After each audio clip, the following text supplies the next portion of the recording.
Picture this.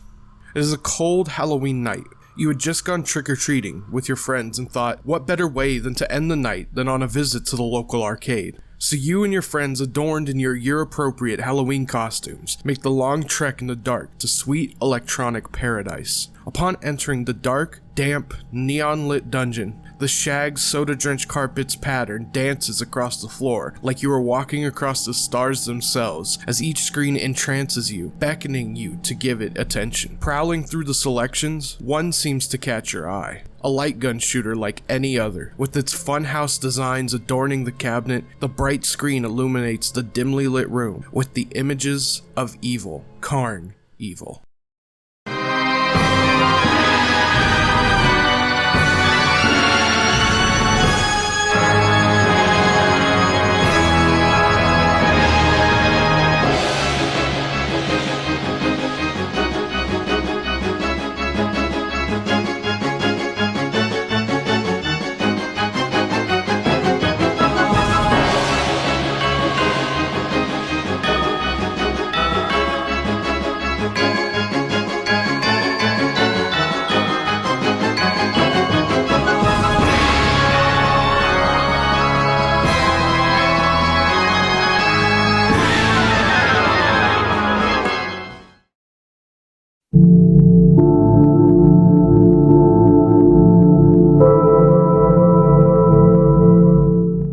Carnevil, for those uninitiated, is a light gun rail shooter arcade game released on Halloween in 1998. The game was developed and published by Midway Games, a company most well known for the Mortal Kombat series of fighting games. The game is set in the fictional town of Green Valley, Iowa, in which an urban legend spreads that if a golden token had been inserted into the mouth of a jester's skull on top of a ringmaster's gravestone, that a carnival will rise from the grave in its place. The game starts with a spooky hayride as a few kids attempt to locate the alleged gravestone of Ludwig von Tokentaker, the carnival's ringmaster. One of the teenagers jumps off the ride as they have located the uniquely sinister gravestone. The protagonist puts the token in the jester's skull's mouth, to which, as the legend states, Carnevil rises from the earth and the game begins. Carnevil consists of 4 levels, each with varying difficulty and a boss fight at the end. These are Haunted House, Rickety Town, and Freak Show, which can be tackled in any order the player wants. However, the 4th level, Big Top, cannot be accessed until the previous 3 levels have all been completed. The first level, Haunted House, is pretty self-explanatory as you battle through waves of zombies, bats, ghouls, spiders, and even a mutant hillbilly named Hambone. It is noted here that the game boasts some pretty impressive gore physics for the time. Sure, you had other arcade games like The House of the Dead and Chiller come out years prior, but Carnevil was kind of unique in this sense, allowing operators to change the amount of blood and gore on screen through software settings within the cabinet itself. The player must traverse through the haunted house, going through various set pieces like a sprawling main room and a blood-drenched kitchen, all the while being occasionally chased by Hambone, who sports a hockey mask similar to Rick from the Splatterhouse series and a chain gun for a hand. After going through the house and falling into the graveyard outside, you are set to face the final boss, Evil Marie, a vengeful, axe-wielding spirit who teleports around the arena and throws axes and casts magic at you. A rather interesting aspect of this boss is that it might have been one of the first instances of 3D jiggle physics used in a game, so take that information and do what you want with it. The next level is Rickety Town, which is Christmas themed at least at the beginning. This time you are on a literal rail as a roller coaster takes you to an amusement park of sorts. Some of my favorite aspects here are the evil dinosaur mascots and zombie mechanics. Their dead, empty smile is off-putting and I love the designs of them. The final boss here is Krampus, the evil demon of Central European folklore that punishes children who misbehave. This could honestly be the first appearance of Krampus in a video game, as the only other appearances I could think of would be 2011's The Binding of Isaac and 2013's Don't Starve. The next is Freak Show, which features probably the most unique enemy types of the entire game. Conjoined twins, human fly hybrids, and weirdly disturbing maggot babies that look like something out of the original Quake. There are also literal spider monkeys, which I really enjoy. The sub-boss here is also really cool. Cyclops, a two-headed Cyclops donned in medieval armor. Another unique thing about this is the final boss, which can be one of two enemies: Junior, a giant zombie baby, or Deddy, a demonic zombie teddy bear. The reason for this could possibly be that the giant mutilated baby could have been a little too controversial or frightening for some players, so software options allowed for operators to change the final boss if they wanted to. The final level, Big Top, has you fighting through hordes of clowns and other circus freaks as you make your way finally take down the evil ringmaster Token Taker and the jester head Umlaut on top of the huge zeppelin. Take them both down and you have won the game.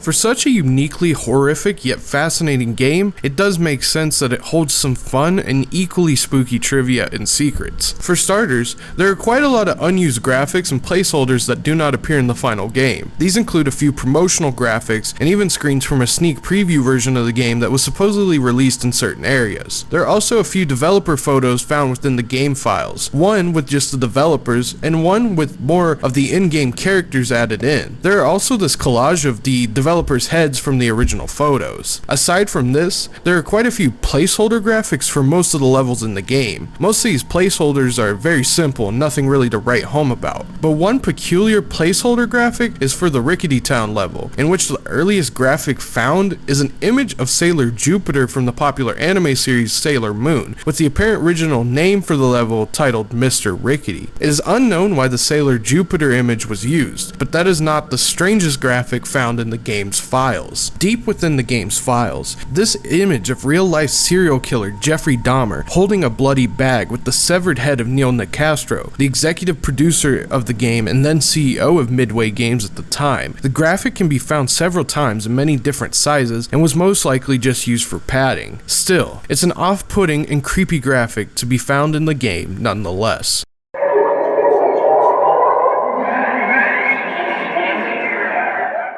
Despite the odd yet relatively tame hidden and unused content within Carnevil, the game itself may hold a darker secret far beyond weird and creepy placeholder graphics. You see, in 2020, a 4chan thread on the X Paranormal board regarding the game itself began to pop up. The OP makes a pretty strong claim regarding the development history of Carnevil, that it was made by a mostly right-wing Celtic pagan folk cult developed to be the first in a set of complex rituals for the Celtic New Year, Samhain. While the game presents itself as just a simple spooky Halloween game, the thread makes references to how the bizarre development cycle confirms the existence of something more sinister deep within the game's code and files. This includes a lost console port and that of an unused level known only as the Tunnel, which is said to contain shocking content and deep-coded messages. The first thing that is described about the Tunnel is the music itself, describing it as smooth jazz or elevator music, similar to that heard in a Tunnel of Love carnival ride to keep in line with the game's aesthetics. It is said that the tunnel was allegedly a surrogate for some sort of virtual sex ritual that blended sex and violence, much like ancient Celtic rituals. It is alleged that the higher-ups at Midway had found the level too offensive for the final game, stating that they did not wish for arcade owners to ban the cabinet from their arcades. As well as this, apparently the reason that there are all the anime references within the game is that many of the members of this cult were stereotypical otakus who were into edgy violence including Guro hentai. A poster in the thread provides a link to who supposedly became the leader of the Celtic pagan cult's Canadian branch known only as Greg, though the poster also states that he was not the leader of the branch at the time this interview took place and was simply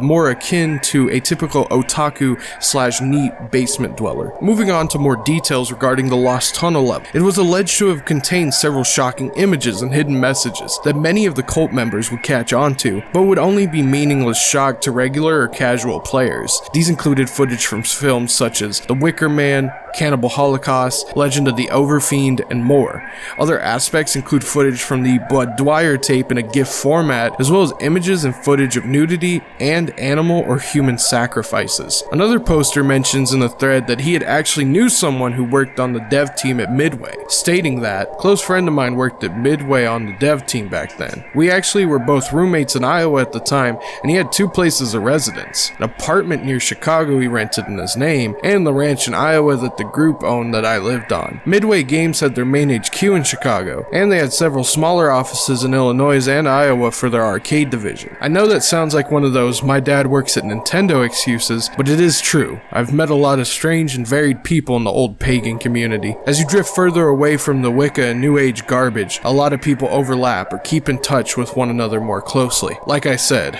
I was actually part of a Celtic pagan folk cult, mainly devoted to the worship of Lu, Ecne, and the Dagda, as well as the Morrigan. A lot of creepy and disturbing rituals are associated with the Morrigan. She is nothing like the Wiccan goth girls and New Agers portray her as. If you read Celtic myth, you'd know that. Deeper into the thread, the poster recounted some details and deeper insider knowledge within the cult, stating that D&D enthusiasts and weebs were 2 of the major demographics that the cult would recruit from, but would also recruit from goth and metal circles as well, preying upon outcasts and people from broken homes and dysfunctional families. They recalled they had actually met Greg when the Canadian branch had met up with the Midwestern cult set, stating that Greg had now been less into anime and more into ritualism and worship. The OP states that they are unsure if the cult disbanded or rebranded, as after the events such as Columbine and 9/11, the cult started to retain a low profile out of fear of law enforcement getting involved due to cult members stockpiling weapons and being involved in several criminal activities, with several of the supposed group's oldest members being members of several white gangs hailing from the Chicago area, including the Jousters, Gaylords, Stoned Freaks, Uptown Rebels, and more. Another poster asked the former member what they would do during the rituals and what they were like. The former member detailed that they would worship Celtic gods and goddesses, how they would have sex of all kinds, light candles, perform bloodletting and self-harming rituals, and even plant sacrifices, which I'd never heard of before, so that is really intriguing. The OP does confirm that animal sacrifices were real and that they saw them take place firsthand. They also discuss the initiation rituals, in which you were beaten and then essentially R-worded immediately after. They mentioned that their time in the cult deeply scarred them mentally, being tasked with providing guns, ammunition, and other basic supplies for the cult,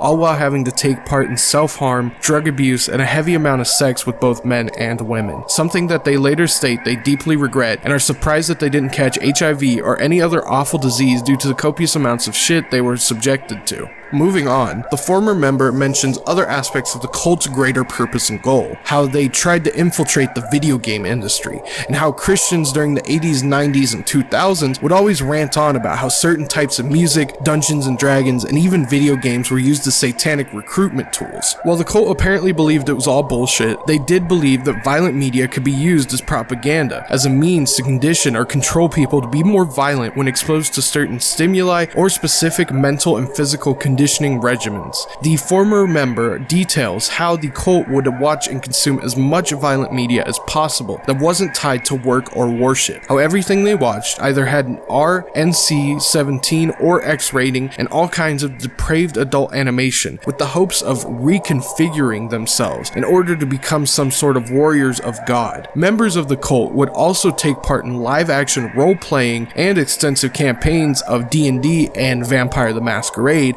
as a means of some sort of weird psychological training. Ultimately, this was, of course, ineffective, but they still essentially were trying to weaponize violent and depraved media as a means to make themselves more conditioned to succumb to real-life violence. The biggest concern of the ex-cult member was if the cult itself was still in effect or not, and if any of the said individuals actually successfully managed to make their way into the gaming industry after this failed Carnevil Celtic chaos indoctrination. They stated that even if the cult did disband, they truly believed that some members would still uphold their horrible beliefs and go on to continue practicing on their own or in a new cult. Tying it back into Carnevil, the ex-member mentions that 2 guys on the dev team were actually from Iowa, where the cult had resided. They also make mention that another crew from Michigan were commissioned to make the now mysterious console port of Carnevil, and how they met 2 of the people who were on this Michigan team. They make note that one of the members of the team was a girl who was weirdly obsessed obsessed with JFK, similar to how people thought they were married to fictional characters on the internet. They state that these two could have been out of a movie like August Underground. At this point in the thread, many began to speculate the use of media as propaganda within the cults, and how larger cults or cult-like organizations use the media we consume as propaganda to subconsciously control people, mentioning books like Programmed to Kill by David McGowan, a book in which details the use of media as a means to mind control from a supposed pedophile satanic cult that is run in the upper echelons of society, which is an entirely other rabbit hole that I will do another video on soon. The cult member does make mention that they would not be surprised if the cult was some sort of Black Ops recruitment program as a part of a larger organization. While the Iowa set they were in